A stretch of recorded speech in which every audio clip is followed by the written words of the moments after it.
He is the deputy editor of Paris Match magazine. He joins us now live from Paris. And so thank you so much for joining us here on the program. As we've been reporting all day, France has long been dominated by establishment politics, but this time the outsiders won. I first want to get your thoughts on the significance of this moment in French politics.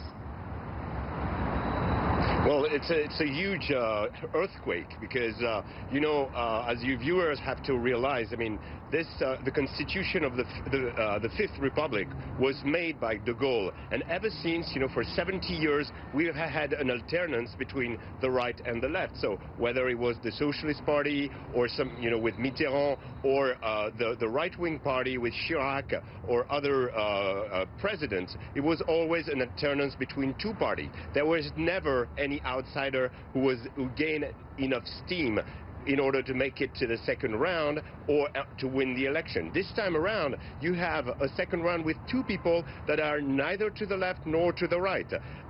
Take National Front, for instance. It's often pointed out that National Front is extreme right, but in fact, it's compound of two very different segments of the population.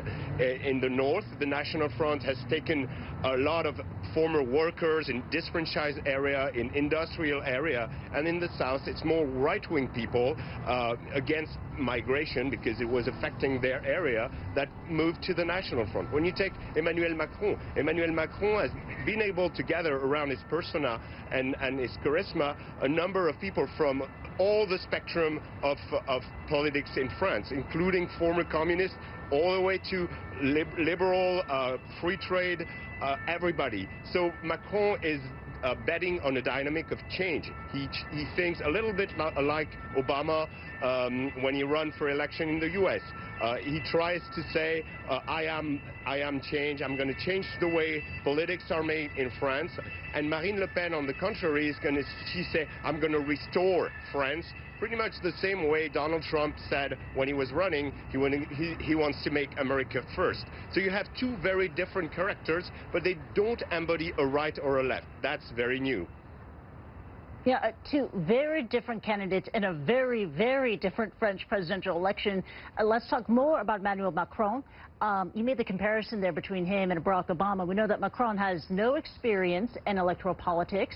Going into the race, he had no party backing. He is the front runner. Then after his performance on Sunday, he has gained the backing of established parties. What does he need to do to win this race? Well, on paper, he will win this race. However, you never know. As I've just mentioned the election of Donald Trump in the U.S. You can talk about Brexit as well in England. Nobody, virtually zero people were betting on either one or the other. This time, Marine Le Pen is definitely the outsider. You must realize that her father actually made it to the second round in 2002 against Jacques Chirac. Jacques Chirac won with an overwhelming margin, 80-20. Now the poll says that Macron should win 60-40. That's not the same thing, meaning that Marine Le Pen could be able to actually make it, even closer. And she has a dynamic, let's put it that way, because she's never been tested before. And National Front has been around the French politics for over 20 years. So a lot of people think we've tested all the parties, but we've never tested National Front. So they might be tempted to vote for her. On paper, Macron is the winner. However, elections these days, and especially the polls, won't go as far as saying, in 2 weeks, he will be the next French president. Yeah, absolutely. Marine Le Pen may, on paper, be a win for her, may be a distant outcome, but it is a conceivable one. So what does Marine Le Pen and her campaign need to do to rally up more support behind her? I think she was very divisive on the first round. She came, she really attacked François Hollande's government, and the main problem is going to be what will the French remember of François Hollande? And François Hollande, you must realize, is very, very low in the polls. So it's kind of Macron is going to try to dissociate himself from what Hollande did. However, a lot of people know he's been the economy minister of Hollande for 2 years, and of course Marine Le Pen is going to say he's been with Hollande. He's, you know, a sort of Hollande lookalike. He's you know, is a, you know, sugarcoat for Hollande, and it's going to be the five more years of the same policy.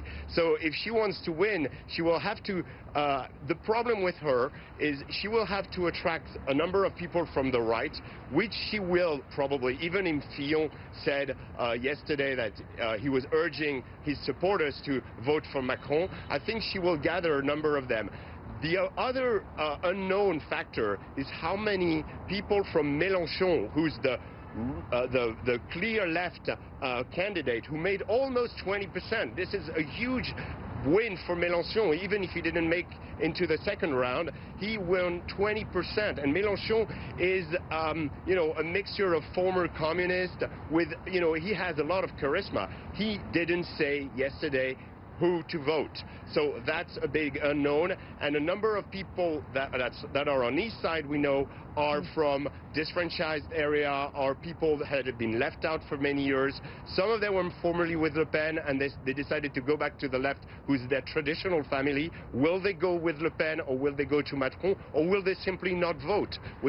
These are two unknowns. And if Marine Le Pen is able to actually strike on both sides, she might be able to bring steam to her, you know, to the number of people needed to be elected president.